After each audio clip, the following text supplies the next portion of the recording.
The ideal strength or concentration for a betadine gargle or povidone iodine gargle is 0.5%. So if it is available in the market 0.5% betadine gargle or povidone iodine gargle, you don't have to dilute it with water or other solution. But if the concentration is higher, like 2% or more, you have to dilute it with warm water accordingly. Now how to use it? You have to take 10 ml of that solution and you have to gargle for 30 seconds.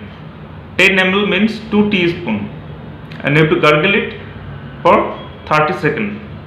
Now how many times? As per the company, Betadine company, they are saying 4 times a day is enough.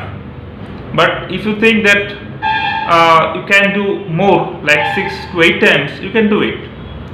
Ideally, as per book, the substantivity of betadine solution is only 1 hour. So ideally you should use it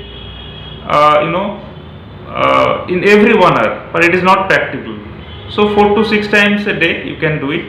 10 ml twice a day, 30 seconds, that is a dose.